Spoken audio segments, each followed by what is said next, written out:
on this episode of the Mad Rush podcast. It's amazing, though, to see these young ladies up, managing their time, getting to the right houses at the right time, presenting themselves in conversation and in appearance. I mean, like we're talking about, these are skills they will use forever, just to show up and hold a conversation and ask questions and answer questions. And it's like a giant job interview for 9 days. Mm-hmm. And it really is. Mm-hmm. I know my daughter learned a lot. I know I learned a lot about my daughter, which was my favorite part, just watching her do it. And these young ladies in the houses and going through the process are very impressive.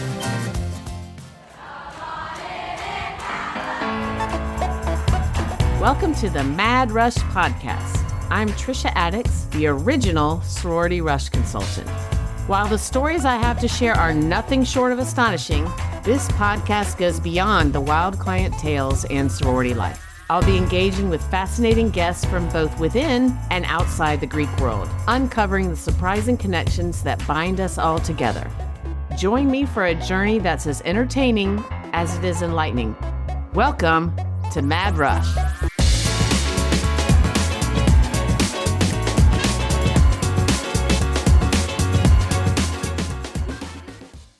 So the theme of this podcast is quickly becoming clear to me. It is connections in college and beyond, and today is no exception. I met my guest today through, you guessed it, Instagram, and you are in for a treat. We're going deep into Ole Miss Rush 2024 with a recap and insights. Amanda Tatom is a former TV news anchor turned social media influencer, and I want every single thing that she puts on her page. Thank you. And she's a newly experienced Rush mom, which is how we originally connected. And Moira James is not new to this Rush world. She graduated from a women's college and is a boy mom like me, but she saw the need to help young women through the Rush and recruitment process. She has helped many girls navigate Rush at several schools, and she knows the ins and the outs. So welcome, you guys. Thank you so much for being here. This is going to be fun. Thank you for having me. Okay, so thank you for being here. Amanda, you first reached out to me this August when your daughter Campbell was going through Rush at Ole Miss, and you quickly became my on-the-ground correspondent, which is very fitting. I did not know you used to be a TV news anchor when you reached out to me. So tell me about your week there. Well, I would say the hype is real. I mean, it was as big and grand and unbelievable as I'd been told and as I'd heard about. We had some good friends go through the process at Ole Miss last year, so we were watching that from the sidelines. What I will say, though, is I believe if you're prepared, it can be an enjoyable experience. Obviously, there are nerves, there is stress. It is a big, as my daughter's dad says, as far as Rush goes, these were like the deepest waters you could be swimming in, I think. You know, it is serious. But if you're well prepared, it can be a positive experience. And thanks to you and Moira, we were well prepared. Yeah. So Moira, talk about what you do. And, you know, I mean, obviously you have another job, but talk about how you started doing this and what you did and what you were doing. You were there with Amanda. So during the Rush. So go ahead. So this started probably 2015-ish. A good friend of mine, Fran Oxner, who we went to college together, who Amanda has now become to know very well. Love Fran. Everybody has to have a Fran. Mm-hmm. We just saw that there were so many young ladies going to schools and they were completely unprepared. And we were asked to kind of jump in at the last minute and just help out with whatever we could do to turn. Wait, who asked you? Like a mom? Both moms, girls would reach out. Gotcha. We had both that would reach out. And so we started this pretty much as a 911 situation, that girls were not doing well. They were not prepared. And we would just step in and, I would have girls here, or I should say young ladies. And she's from North and South Carolina. And so we would help. Wait, real quick, where are you? Okay. I know this. I'm sorry. Austin, Texas. Gotcha. In Texas. So we would each maybe have a girl independently, or we would work with a young lady together. And just over the years, it's just a working friendship that's turned into, almost 10 years of helping. Well, that's amazing. And there's definitely a need for it. Obviously, I have a business right. doing it. But so how did you and Amanda connect? Well, every year I will, if I'm not approached, and I will ask a mother, a daughter, if they would like my help. And it's my gift, way to, pay back. And Amanda was at the restaurant that I work for. She came in to grab some food, and I just walked up to her and reintroduced myself and said, I hear Campbell's going to Ole Miss, and this is what I do as a gift. And, if y'all are on board, I'm on board. And so that was over a year ago. We started, Amanda, about the end of August 2023. Yes.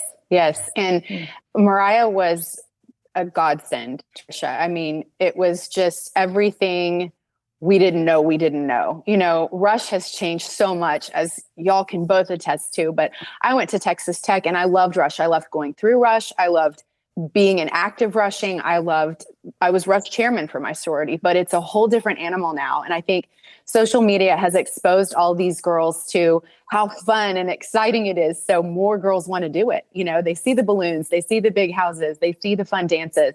And Moira was instrumental in being a friend and a confidant and an advisor. And we couldn't have done it without her. There's no way. And then she fortunately had the time to join us in Oxford, and it was fabulous to have her there for bid day. It was. I wouldn't have missed it for the world. It was. So tell me a little bit, because she's way more altruistic than I am, because I do it and I get paid a lot of money. So tell me what you think are the most important things, Moira, to like basics. I mean, obviously every situation is different. But what do you think are the most important things that you touch on when you're helping young women prepare for this process? Start sooner than later. And pretty much I give us what I would call a syllabus.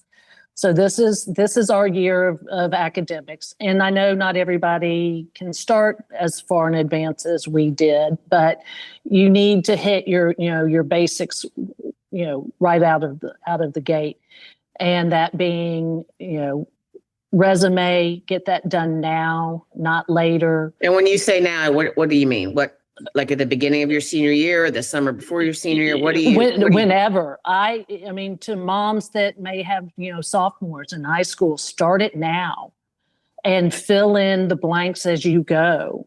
If you can get that document, Google Doc up and running and work on it a little bit year by year, one, you're not going to forget important things that, your daughter has done. But then it also takes the stress off the top of, starting this. And I have done this, started in June at Ole Miss, and, trying to get a girl,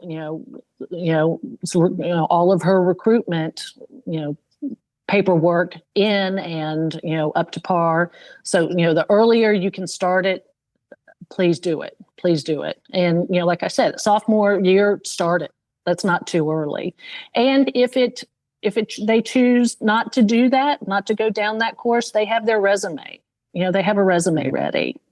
And so I would do that and then start the networking of, on campus meeting. That is one benefit of social media that we have now. You can network and quote unquote meet people through, Instagram, Snapchat. and get to know them that way. And then, when you go to visit the campuses, you can actually, get to know each other in person, but start that networking. And then, your letters and recs start now. Yep. And you make a good point. Even if you don't end up deciding that going through Rush is for you, and I know we're supposed to say recruitment, but we're just not. We're just not. It's exhausting, and I'm sure. And y'all see the comments. I don't live in the comments, but I'm like, really? Okay. Yeah. Don't come for me. I'm too old. Yeah, I'm too old.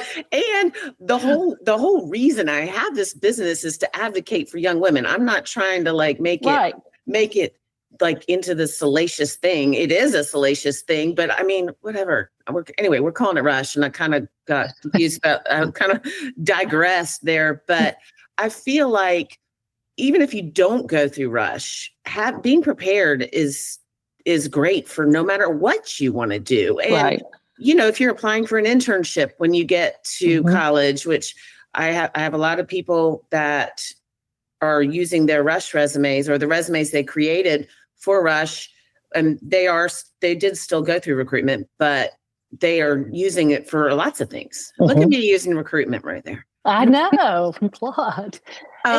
Also, it's a good habit or a good trait to teach your children, boys and girls, at a young age. Yeah, I had someone reach out to me on the gram and said, will you please talk about this process for guys? So I'm going to do that for you guys listening. It's not a situation where someone like me or Mariah is really needed for guys. It's a very different process, but I will talk on another day. I will talk about this process for guys. So when you started working with Mariah, Amanda, Campbell, just so y'all know, she had a great Rush, and I attribute that to Campbell, but also to the fact that they're prepared. And I want to interject that, and Mariah just said this, both Amanda and Mariah are in Texas. So everything's bigger in Texas. Everything is amplified. And so they knew what they're getting into, but I've said a million times that we're getting clients from all over now, and they do not know. Like, you guys knew that what you knew what you were getting into, and you were also knew that you had to be prepared. But one of the challenges that I see with my business is telling people, okay, so I do get a lot of people from New York and California and the Midwest reaching out in July. And they're like, oh, I think I need your help. I'm like, yeah, you do. And so then we're warp speed. But so I was just interjecting that for people listening. They're in Texas. They knew what they're getting into. And so, Amanda, when you started working with Mariah, you probably already had, especially since you had a good friend who went through at Ole Miss last year, you probably knew what you needed more than some people. We had, I think, a bit better of an idea. And I will say the friends who went through it the previous year, they were kind of echoing some of the things Mariah was explaining, that we needed to make some connections, that we needed to reach out, that we needed to get prepared. And when Mariah was telling us about the timeline that we needed to follow, did it sound very early to me? Yes. But Campbell and I were just like, we are trusting this process. We are not here to say, well, we think we should wait until May to turn our stuff in. That's just not in your best interest. I mean, you need to have your ducks in a row. We were shopping for her clothes very early on. And it sounds... Her outfits were amazing, by the way. Thank you so much. Thank you so much. It sounds a little wackadoo when you're like doing all this for a year, but if it's a goal you want to achieve, be as prepared as you can. It's just like having a coach if you're a professional athlete, or you're, getting ready for a big job interview and you're going through mock interviews with an interview coach. I mean, I just wanted Campbell to have the best shot. We were so lucky that Mariah reached out to us. But that being said, it doesn't matter who your coach is and what they're telling you. If the young lady going through it isn't going to listen, it doesn't matter. And we certainly saw a lot of young ladies not listen. They don't want to listen to their moms. That's fine. I didn't want to listen to my mom when I was 18 either, and Campbell doesn't always want to listen to me. But if you want to take this seriously, even if you don't go the route of a coach or a consultant, reach out to girls. Should, just saying. I agree. It's immensely helpful. But I mean, at least shake the tree and reach out to girls at the college where you're going to attend and ask them about their experiences and collect different experiences, collect different stories, file that information away, be organized about it. And this is not something you dabble in. This is not something that's for the faint of heart. You need to have your shit together and you need to be prepared. And that made Campbell have a positive experience. She would not have had the experience she did if she hadn't listened to Moira. And then the cherry on top was connecting with you and listening to your podcast. Trisha, you said in one of the most recent ones, the keys to Rush are confidence and being humble. And that was kind of, we'd done all this wonderful work with Moira. And then that was just kind of our catchphrase going into it, confident and humble. And so to then be connected with y'all in that final couple of weeks was just awesome. So. Yeah, that was, that's so important. The confidence, I preach that all the time.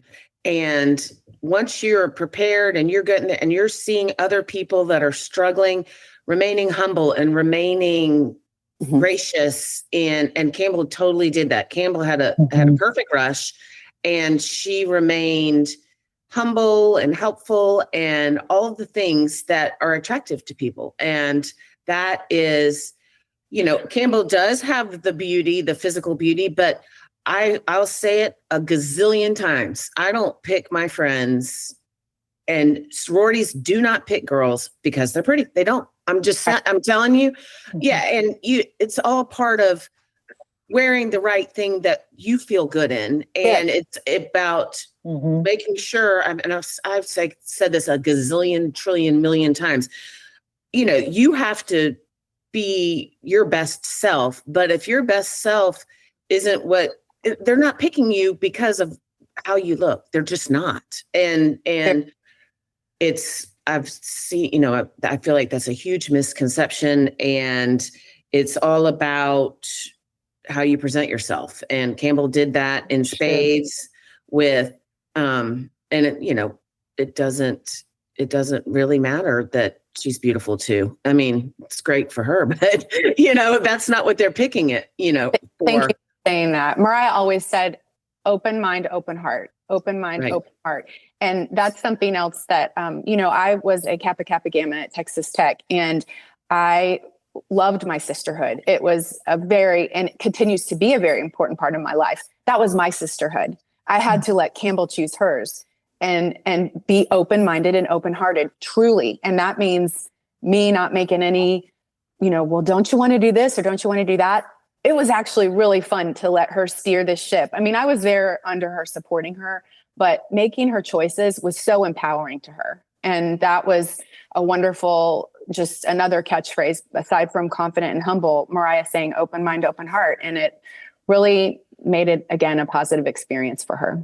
Yeah. And we kept reminding her, this is your rush. This is not my rush. This is not your mother's rush. This is your rush. So you steer the ship. Yep. And I've gotten a lot of DMs from moms, through these past weeks and months. And they're like, well, she got cut from my sorority, or she didn't want my sorority. And I will tell you that legacy does not matter anymore. It's one of the questions that we got, and we'll get into that in a minute. One of the questions was, do we even put that on our resume anymore? Because does that mean that they're going to cut you early before they get to know you? There's a lot. And again, we're not supposed to use the word cut either. It's all about mutual selection, but it's just so people understand what we're talking about. The legacy thing is tricky now. It used to be that if you were, let's say, a Chi-O, that's what I was, and you would get to the end of Rush and you would go to Chi-O pref party, then you were guaranteed a bid because you were a legacy. That is not the case anymore. It's a school by school basis, but it's not the case for a lot of sororities and at a lot of schools. And that's simply because, again, there are a lot of things go into it, but it basically boils down to numbers. There are so many legacies going through Rush that giving preferential treatment to them would mean that the entire pledge class would be, for instance, a Chi-O. I'm just using that as an example. Legacies. So that doesn't, and Amanda, you did an amazing job with letting her steer that ship. And I was really struck by her honesty in that process. And I was like, dial it back a little bit, the honesty, because she wanted to go in and say, okay, I really, really love you. And I think this is it. But she wanted to tell the other sororities, and there is a point and time for that. But I think that she just really is so genuine, and that came across. And so then people when she did finally get to the point where she was like, okay, this is where I want to be. And she told the other sororities that I think that they understood and accepted that. And can you talk a little bit about that? Yeah, she had so many young ladies who were so kind and so helpful through this process. And she in turn really tried and I think achieved a level of respect to them when she explained how she felt. It's hard to own your feelings. I couldn't really own my feelings until I was like 40. So when you're 18 and going through this really fishbowl process, it's big. But she was I had some good advice from a friend of mine that said, this is the time in your life, me as a mom, that you're going to move from a manager to a consultant position. And I don't know if it was just like God's hand on my head, like, do the right thing, don't be bossy. Because I can be bossy. I'm a mom. We boss our kids sometimes. But she was so empowered by her decision to go to Ole Miss. I had nothing to do with that. She did the application and everything by herself. So when she got into her dream school, I thought, she knows what she's doing. I got to have some faith in this girl. And she really did appreciate seeing every house, how hard they worked, what they presented, how fun the parties were. She just kept coming out of the houses like, this is so fun. Like, she really did enjoy it. And I think because nobody was in her head about top houses or you've got to do this or so-and-so did this, that just wasn't part of our vocabulary. And it made it so much better and less stressful on her. That's just the way to do it. I mean, don't be getting in their heads about what your grandma, your aunt, and everybody was, or what your favorite friend in high school the year before went, or whatever. Just, you've got to be open and make a choice based on where you fit the best. Right. And so you bring up something that I've been trying to figure out how to address this. And it's very different this year. So you bring up top houses, and I love that that was not a part of your vocabulary, your vernacular during this process.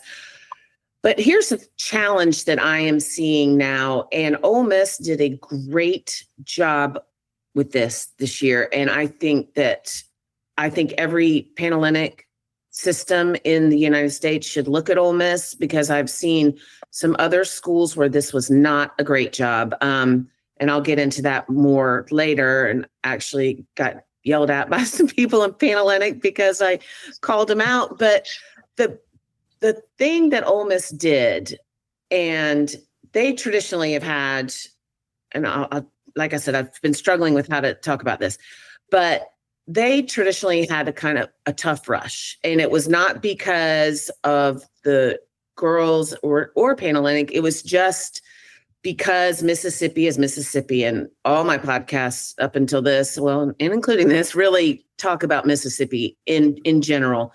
Specifically. And they used to have rush a long time ago in the middle of the fall. And the reason they did that, and again, this is all my opinion. It's my podcast. So, if you don't agree with it or you think I'm wrong, I don't really care. Not you guys, but like somebody listening. But the reason they did this was because it was so important. The Greek system at Ole Miss was so important that people would, if they didn't have a favorable rush, then they would drop out of school. That still happens at a lot of places, and I'm sure it still happens some at Ole Miss. But what they Then they switched it to before school or at the beginning of school, which a lot of places did. And stay with me here. But so what they did this year in particular is they did variable quota, which means every sorority had different quotas at the end of the week because they really wanted everyone to find their place. And the way that this worked so well is that the traditional top houses had a smaller number of people that they in their pledge classes.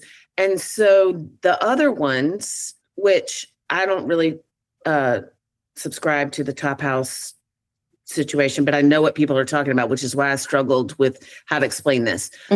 But now these great girls that were originally thinking, okay, I want to be in only these houses. And if they weren't in those houses,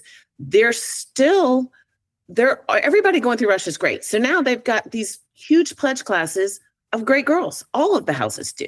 And so it just became, they did a great job with the variable quota. And I see some great girls in every single house there. And I'm kind of rambling on about this because I do get a lot of questions and messages. Well, she was cut from the top 4 houses, so now she wants to drop out. And I'm like, wait, no, you can't do that.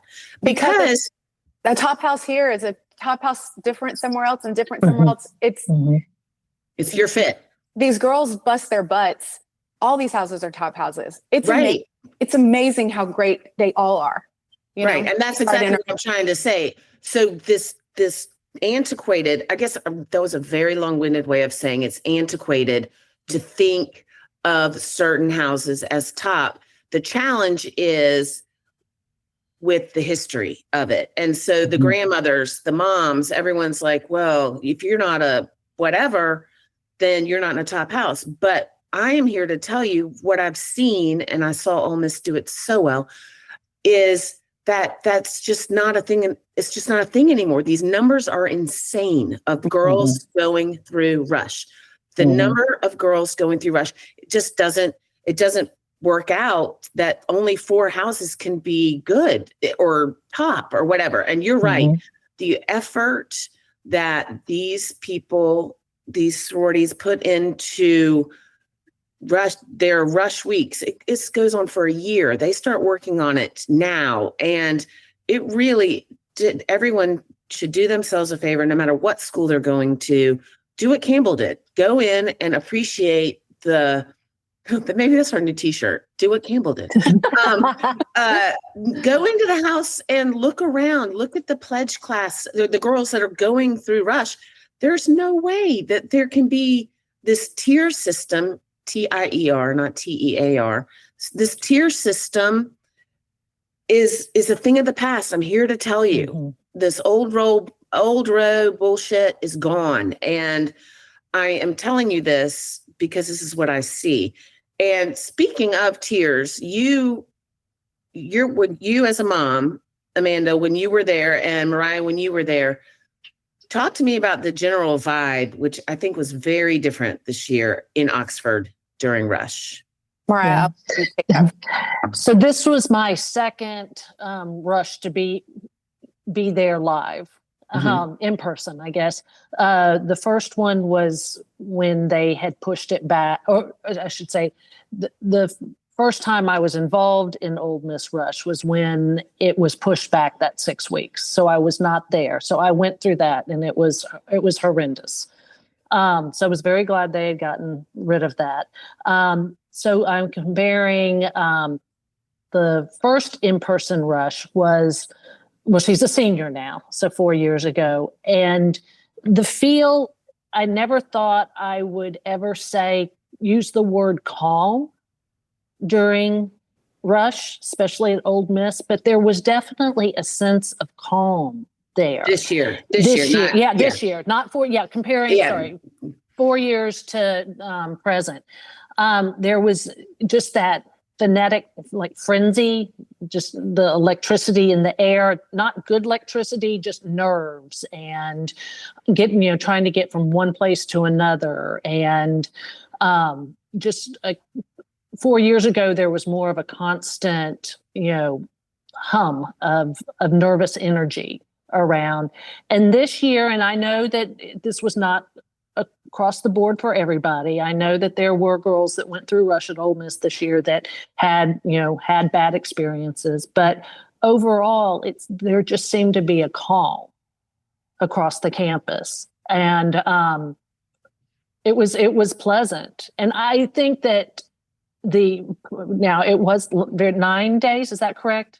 Is that how many? 9 It's long burned in your brain forever. It is 9 days. 9 days. And it was long, but in the long run, I think it was worth it. I think it made everybody breathe and slow down and take in what was going on around them. And then, in most cases, I think they were able to enjoy the experience.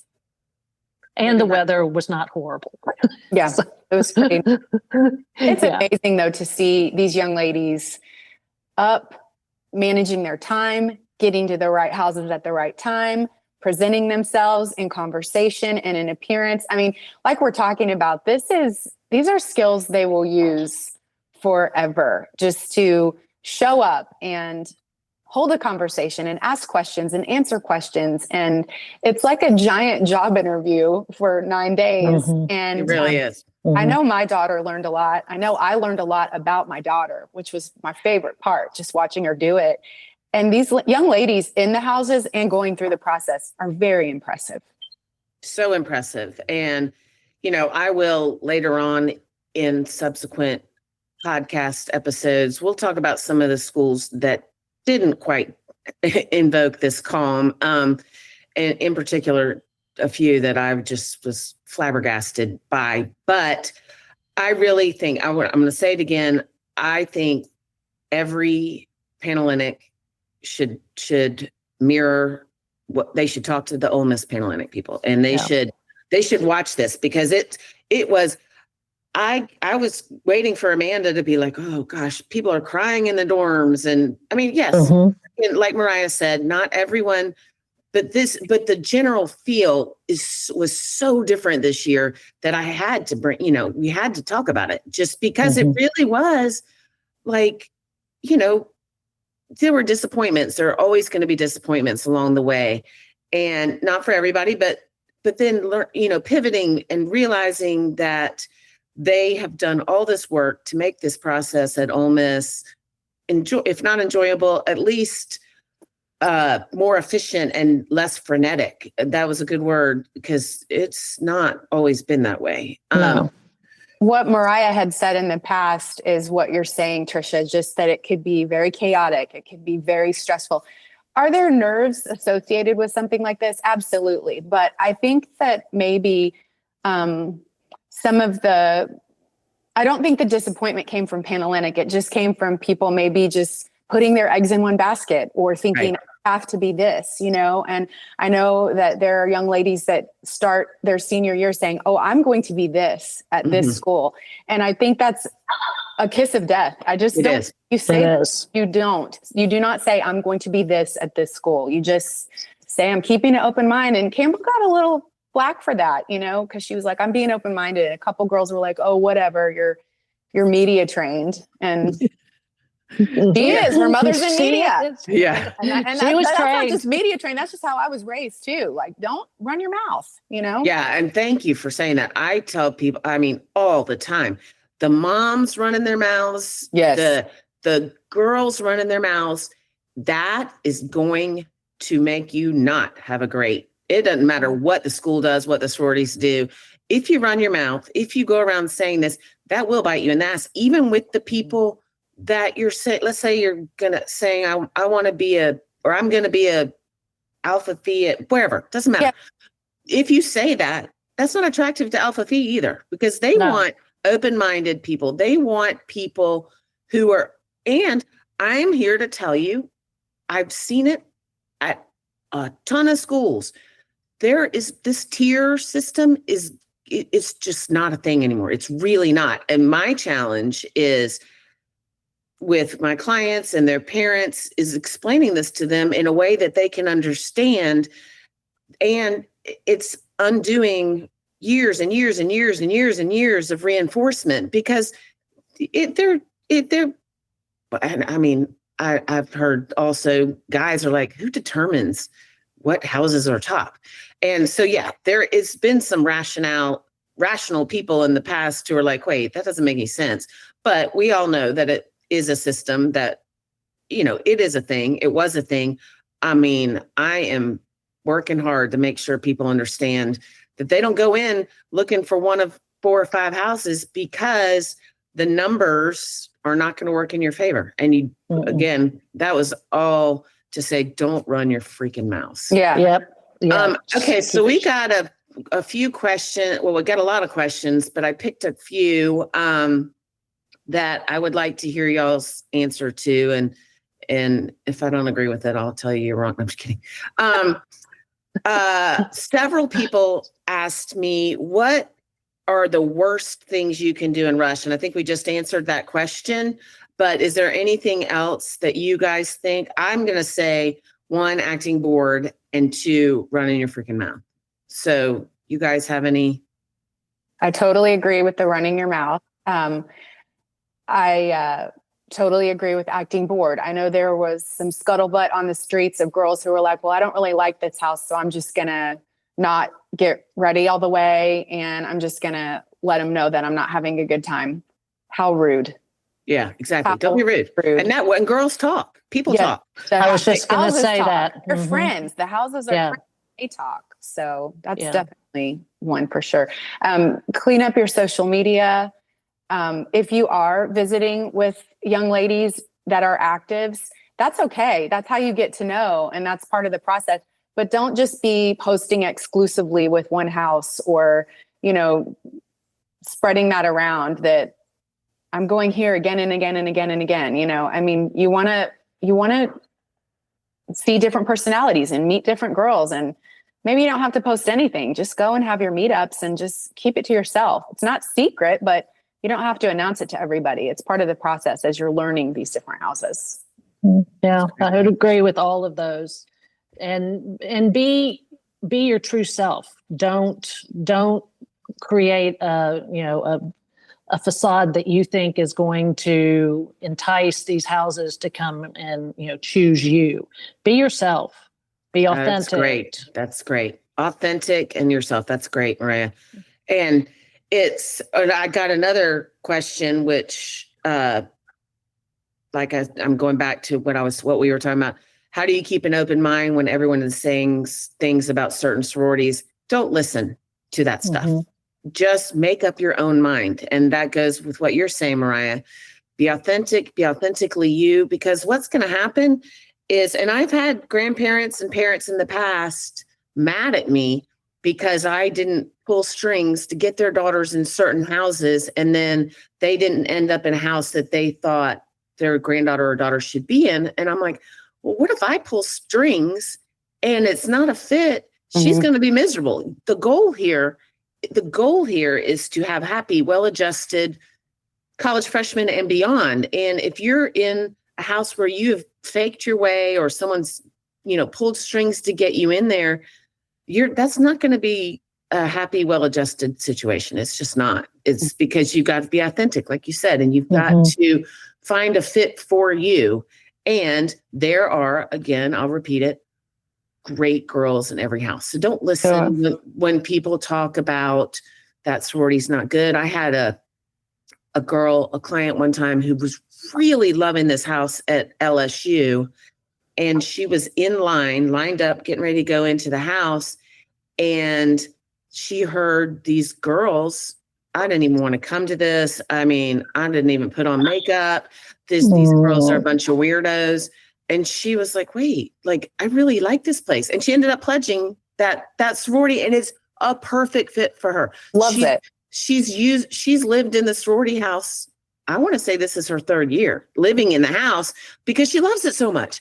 And if she had listened to that and if he had gone by what someone else thought, I don't think she'd be as happy as she is. So I think that listening to that stuff and listening to people run their mouths and then running your mouths are key. Yes. Mm-hmm. Mm-hmm. I have gotten a lot of COB questions. And this is probably going to be more me answering, but Taylor K said, my roommate got into a sorority and I'm going through COB. Can she help me? And the answer is yes. And then that also goes back to Humble and Kind. I mean, that song is a hit for a reason. I love it. It's, help the next one along. Like it doesn't, and I see this a lot. I get into a sorority, I think I'm the shit, and I am, sucks for her. And so, you can help. If you're in a house, reach out to people, because there are people that would be an asset to your sorority, and reach out to them, try to help them. It only makes your sorority better. It only makes you a better person. And this mean girl stuff is not, Mm-mm. I mean, and I'm old. I'm old, and you guys are not as old, but old. I'm older. We know this, but what I'm telling you is listen to us. I'm right. I feel like we're about to say something. One of in my non-existent contract that I have with the families in that very fine print. I'm just really, really, really impressed by the fact that you do this for free. You don't want to get my family's opinion about this, because that's a whole different podcast. But in that very non-existent fine print is when I text you, when I come a calling next year, you're there for me, because there's a line behind me that was there for you. And so it's the gift that keeps on giving. Yes. Absolutely. And I will interrupt you too.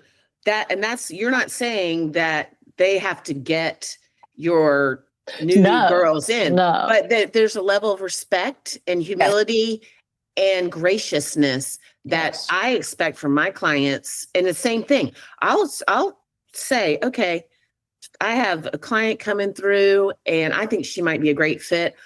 I expect you to not look out for them in a way like give them a bid because based on our relationship, but I do expect the humility and the kindness that people before extended to you. Mm-hmm. Definitely. Yeah, for sure. And I know this is innate in a lot of people, and I've seen it in Campbell, and it's innate in her, but it's not innate in everyone. And I'm telling you, mean girls never win. They never win. Don't be one.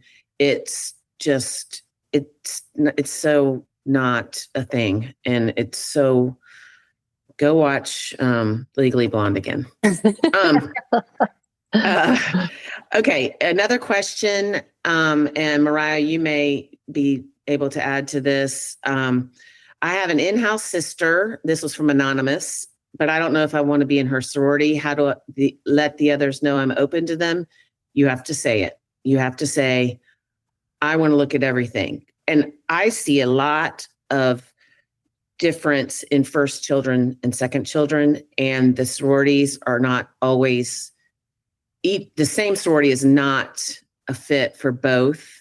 But you've got to, if you have an in-house sister and you want to look at other places, you've got to be very intentional about that. You have to let the others know. Yes. Because I do see a lot of times the younger sister, it's not a fit for them. And she has to be intentional, because it will happen that they're like, oh, well, she has a sister in Kappa or whatever. And so she's going to go Kappa, and that's not always a fit. Yeah. Yeah, I completely agree. I mean, you have to advocate for yourself. And when you're in those houses, in those, parties and visiting, and you need to be inquisitive about the house, find out about them, ask them questions, ask their experiences, so they know that you're there for the right reason. You're just not there, because you have to be there. You're there because you're interested in them. Mm-hmm. One question Gray D asked, now that legacy doesn't matter as much, does it hurt to list your Greek affiliations on your resume? Do you have thoughts on that, Maria? I would say yes. I would keep it, probably because that's just embedded in my head that it goes on the resume at the bottom. Mm-hmm. I think that it gives the houses, at least they know that you're familiar, or your family is familiar with the culture, and we've had to dig some, not all girls have it. I get that. Not all girls have it. We've had to dig some people up out of some deep graves to get, Greek affiliation onto their resumes. But I don't think it can't hurt. But if you don't have it, I don't think it will, it will hurt you. I don't think it will hurt you if you don't have it. Right. And I agree with both of those things. And it doesn't that is the good part of it not mattering. If you don't have it, doesn't matter. And if you do have it, list it. And the reason I think that you do that is because it's more authentic. It's you. You don't want to, it's a lie by omission if you just don't put it on there. So I think that goes to the whole thing, what you both were saying, be authentic and be you and be proud of it. And boiling back, my final thought is prepare. And so do you guys have any final thoughts before we get into our observations? I would say if you're going down this path, if you want to walk this walk, you've got to do the work. Yes. And the work is, you're not writing a term paper for a biochem, professor. But that would never happen in my world. No, it wouldn't happen in my world. I would never be taking biochem, and any professor would not want a paper from me. Yeah. So, but there's a lot of detailed work involved in this, and you've just got to do it. And that's one thing that the young ladies that I help, I have to keep them accountable. If I say I need this done by this date and I check in and it's not done, it's like, okay, this isn't my rush. This is your rush. This is something we've agreed upon and you didn't do it. So I'm holding you to it. So you have 48 hours. So that's, if you're going to do it, go the full, go for the touchdown. I'm going to throw a boy, term. Boy, mom. But yeah, go for it, and get the work taken care of. I ditto on what y'all are both saying. The preparation is key, because we had the clothes purchased so early in advance. Then when all the dorm room stuff hits and you got to do that, you're like, well, at least my clothes are bought. Now I can buy toothpaste and shower caddies and all that. It's just the most you can get done in advance is only going to help everything. Your demeanor, your anxiety, it's just going to help everything. And, there were so many times that Mariah and Campbell worked on things alone. I wasn't in every one of their meetings by any means. And if Campbell got off track, Mariah would say, are we doing this or are we not? And she'd come back and I think for the most part did a great job, but you got to make the commitment. Like Mariah's saying, it is work. And if you want to achieve this goal, if this is what you have in mind, then do the work so you can know that you left everything on the table and you have no regrets. It just would suck to go, wow, I wish I would have gotten my stuff in earlier. I wish I would have made a few more connections with people. Just do it. That's a great point. And I get a lot of people reaching out to me after Rush that were not our clients. And they're like, oh my God, I had no idea. I didn't do this. And now they're scrambling to try to get a COB, or they don't know what to do, or they've dropped out or whatever. And I'm not saying that doesn't happen if you're prepared, but it's very rare that if you're really prepared and you've made your effort, if you've made the effort, then you're going to have a much easier time regardless. And if you're willing to pivot, which is a key thing. So, Okay. So Bama Rush Talk popularized the hashtag OOTD outfit of the day for Mad Rush. I'm repurposing hashtag OOTD into observations of the day. So what are your hashtag observations of the day? Well, I think my OOTD is what your podcast is about, Trisha, connections. And that's even bigger than Rush or anything. That's just a life lesson, connections. I mean, we want to connect, opportunities to connect are there, whether it's you helping someone or you asking for help. I mean, that's been a wonderful part of this. Just the people that Campbell did reach out to, be it a college student or an adult writing a rec, they all want to help. So give them the opportunity. And it's really cool now because on campus, she's running into girls from other houses and they're excited to see her because she was open-minded and wanted to make the connection. And that speaks a lot to those young ladies and to the young lady that she is too. And I mean, the connections here with Mariah, with you. I mean, this is fantastic. I love making new friends. It's never too late to make a new friend. So that would be one of my OOTDs. And then also buy something leopard because it's fall. So that's a silly one, but. And in a minute, I'm going to tell y'all how to follow her. Every time she posts something, I'm like, all right, I got to get that. I got to get that. Got to get that. Thank you. All right, Mariah, what's your OOTD? So mine would be laugh. And this is that. something that I learned with Amanda and Campbell. And, as I say, everybody needs a friend. Not that, Fran was our sole source of laughter, but I thought she was slurring friend, like Texas friend. I was like, wait, she's saying everybody needs a friend, F-R-A-N. Friend. Sorry, everybody needs a friend like Fran. Yes. So, but one thing that I did learn, became very apparent that through Campbell's Rush, we laughed a lot. Mm-hmm. And it was great way to, break some of the stress or, fill in some of the time. But the laughter with Campbell and Amanda was priceless. And there are times I'll just start breaking out laughing because I'll remember something that, was said. And then my other is the dads out there, get involved. Get involved in your daughter's Rush. And Campbell's dad did. And he not only made us laugh, but he was a trooper. And I know that just made Campbell, smile more than she already was smiling. Yes. So laugh, and dads, we know you're listening. Get in there. Yeah. Get in there and be a worker. Yeah, I love my new friend. Go ahead. Go ahead. It's fascinating too. And Campbell's dad was just like, fantasy football's got nothing on this. Like, this is crazy. True. Like, he was so intrigued with the whole process. So it's cool if you get into it. I have a whole chapter in my upcoming book about the dads. I love the dads. I think that the dads often are like, whoa, I had no idea. And I had this new friend, guy, connection. He and his wife, Tim,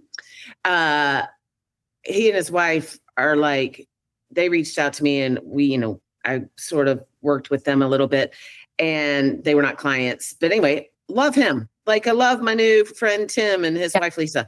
Like, I think that the dads, when they are involved, like you said, it's a beautiful thing to see. And they also I have dads that message me a lot, like, okay, I'm following you. What do you think about this? And I'm like, okay, I'll tell you because I love a dad. Love a dad. So how can they find you guys? Or I don't know if you want to be found, Mariah, but Amanda, or you can be. Amanda, this will be in the show notes too, but where can they find you on the interwebs? Instagram is my favorite place. As a former TV host, I just treat it like a show, like an ongoing reality show. The good, the bad, the ugly. It's a good time. And my handle's just at Amanda Tatom, Tatom. So there I am. Mm-hmm.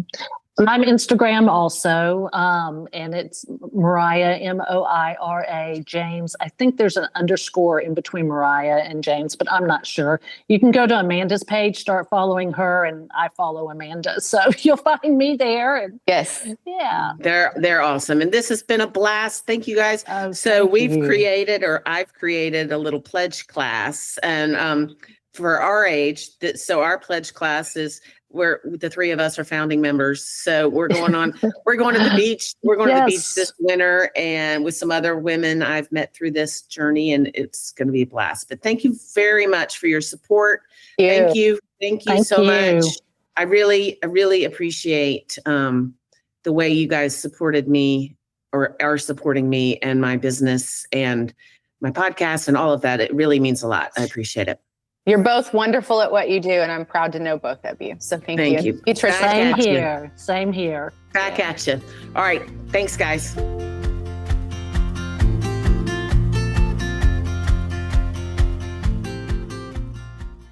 Welcome to Time Out with Tricia. Because can you really give advice if you don't speak about yourself in the third person? I don't think so. This is exactly how I speak to my clients. The good, the bad, and the ugly. So listen to me. I know what I'm talking about. Now let's get into it.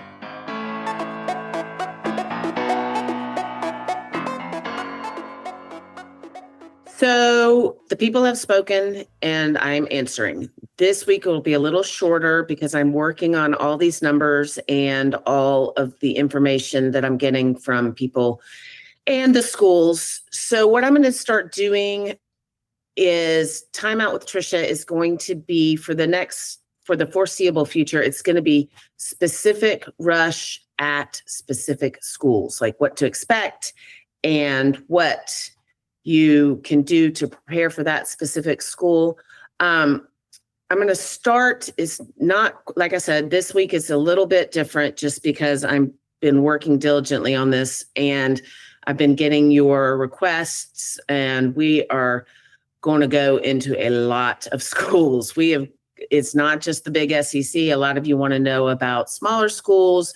I've got a lot of observations about the Ivies. A lot of people are getting ready to rush at the Ivies. And so anyway, I am going to address everything as much as I can. And again, starting next week, it's going to be a little bit more methodical and a little bit more information, but I'm going to give some observations today just on what I saw at SMU this year. And that I'm going to give a shout out to Ole Miss. Ole Miss really course corrected this year. And while I know that not everybody listening had the greatest experience at Ole Miss, it was much better this year. And the reason for that is they realize what they have at Ole Miss and they want to share it with a large number of people. The main thing that I talked about it with Mariah and Amanda. The main thing I want to get across to you is I am not just saying this. The TIER bullshit is a thing of the past. It really is, just because of the numbers. And what I saw at SMU, that was challenging because it's very ingrained at SMU, as it is in a lot of schools. There's a lot of history of the top houses. It's a Texas thing. Everything is bigger and more intense. And SMU only has 7 sororities. So there is no way that there can be just a top 4 houses. And it is something that you're going to have to wrap your brains around when you're going through rush at these schools where there are not a lot of sororities. The number of girls is increasing exponentially every year. So the number of girls going through rush makes it impossible for there to be just 4 top houses.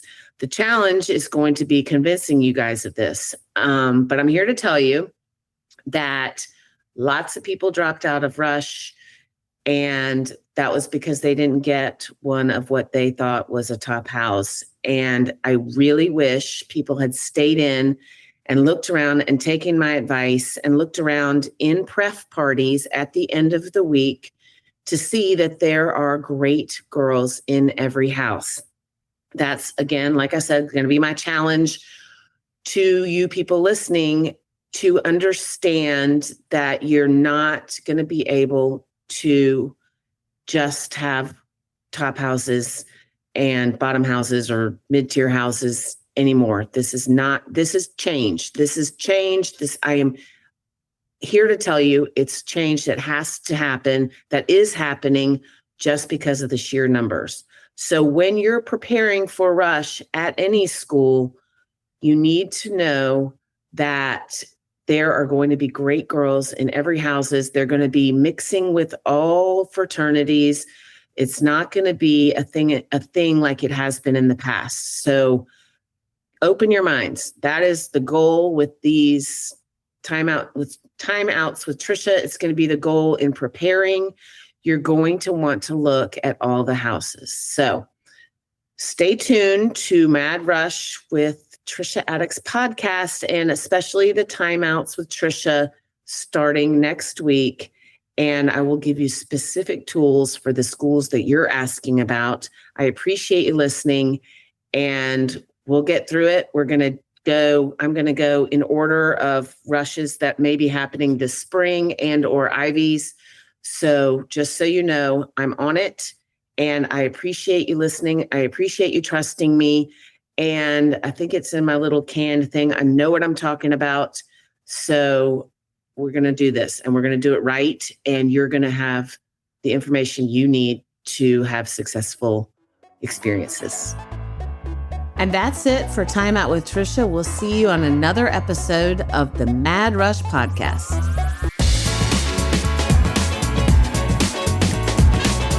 Thank you for tuning in to another episode of the Mad Rush podcast. If you are enjoying this podcast, please consider leaving us a 5-star review. For additional Rush tips, updates, and more, please follow me on Instagram at Rush with Confidence. If you would like to reach out to us or for more information, please email info@madrushpod.com. This podcast is produced by Collier Landry and Don't Touch My Radio. Copyright Trisha Attuck.